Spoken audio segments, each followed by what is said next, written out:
왼쪽 사진에 나타나 있는 식물에 대해 아시나요? 이 식물의 이름은 포마토입니다. 포마토는 뿌리에는 감자, 줄기에는 토마토가 열리는 식물을 의미합니다.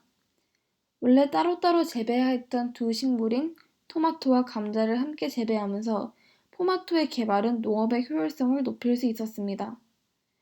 또 오른쪽 사진은 온주 밀감과 오렌지 간의 잡종 식물체로 오렌지에 비해 산 함량이 낮아 맛이 훨씬 뛰어나고 결실까지 걸리는 시간도 줄어들었다고 합니다.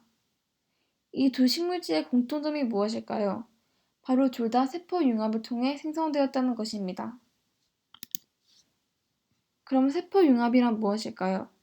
세포융합은 1975년에 발달한 생명공학의 핵심 기술 중 하나로서 서로 다른 두 종류의 장점을 모두 갖는 새로운 잡종 세포를 만드는 것입니다.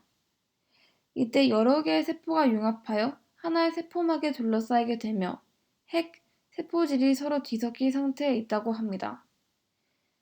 세포융합은 현재 육종, 의학 등 다양한 분야에서 활발하게 사용되는 주기입니다. 세포융합을 통해 만들어진 잡종세포는 각각의 유용한 특성을 모두 가질 수 있으며 따라서 세포융합은 두 세포의 특징을 동시에 나타내는 신품종을 만들 수 있는 가장 좋은 방법이라고 할 수 있습니다. 세포융합은 식물세포융합, 동물세포융합, 미생물세포융합의 세 가지로 나뉘며 각각 방법이 다르다고 합니다. 그러면 세포융합을 하는 방법에 대해 알아보겠습니다. 세포융합의 과정은 총 3개의 단계로 나뉘는데요. 크게 보자면 첫 번째로 서로 다른 두 개의 생물에서 세포를 채취하고 두 번째로 두 개의 세포를 융합하며 세 번째로 융합된 세포를 배양하는 과정이라고 합니다.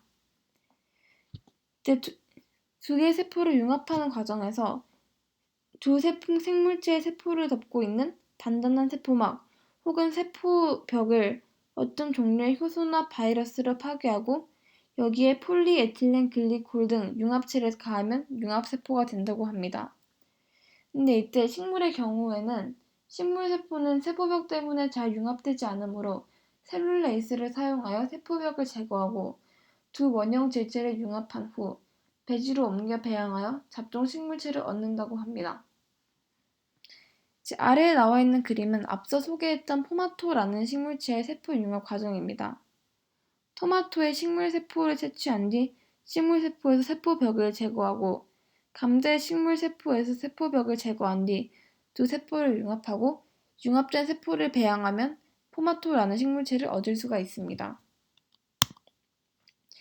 이제 세포융합의 이용 중 식물세포융합에 대해 알아보겠습니다.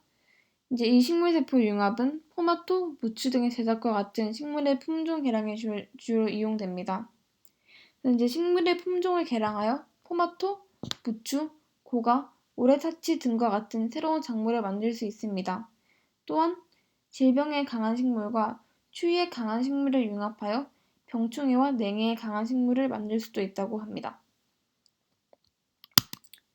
그럼 이제 동물세포의 융합이 이용되는 예시를 살펴보겠습니다. 동물세포 융합은 세포융합 기술을 응용하여 잡종세포를 만들고 림프구와 암세포의 잡종세포로부터 단일 클론 항체를 대량 생산하는 데 사용된다고 합니다. 이 단일 클론 항체는 모노클로럴 항체라고도 하며 인체 내에서 어느 한 가지의 항원에만 특이적으로 반응하는 항체라고 합니다. 그래서 이제 G를 이용해서 단일 클론 항체를 생산하는 과정은 총 3가지 단계로 나뉩니다. 첫 번째 단계는 G에게 특정 항원을 주사한 후 B림프구를 분리해내는 것이고요. 두 번째 단계에는 분리한 B림프구와 암세포를 융합하여 잡종세포를 만드는 것입니다.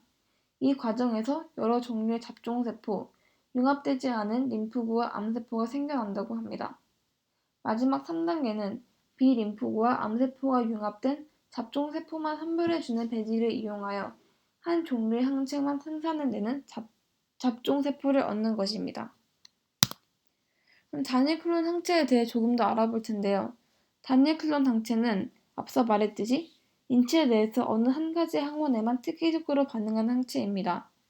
세균, 암세포와 같은 하나의 항원에만 특이적으로 결합해서 침투나 증식이 일어나지 않도록 하고 단일 클론 항체는 몸속에서 자연스럽게 생성되지 않고 인위적으로 실험실에서 만든 것이라고 합니다. 한 종류의 항체를 대량 생산할 수 있는 기술이며 임신 진단, 다양한 질병 진단 등의 여러 목적으로 활용된다고 합니다. 단일 클론 항체 이용 중의 대표적인 사례를 가지고 와봤는데요. 암 치료제를 암세포로만 전달하는 과정에서 단일 클론 항체 이용을 설명하는 과정입니다. 즉 항암제와 암세포에 대한 단일 클론 항체, 즉 특정 암세포에 대응하는 단일 클론 항체를 합한 복합체를 암 환자에게 투여하면 이 단일 클론 항체가 암세포와 항원 항체 반응을 하고 단일 클론 항체가 암세포의 항원 결정기와 특이적으로 결합을 하게 돼서 암 치료제를 암세포로만 전달할 수 있게 됩니다. 단일 클론 항체는 임신 진단에도 사용이 됩니다. 이 소변 속의 HCG가 발생 물질이 부착된 HCG 항체와 결합하고 이 항체가 결합한 HCG 복합체가 1차 밴드의 항체와 결합하여 붉은색 띠가 나타난 경우에는 임신이 된 경우입니다. 하지만 붉은색 띠가 나타나지 않은 경우에는 임신이 되지 않은 경우라고 볼 수 있습니다. 이렇게 세포 융합 기술로 인한 단일 클론 항체는 실생활에서 많이 이용되면서 우리에게 많은 도움을 주고 있습니다. 감사합니다.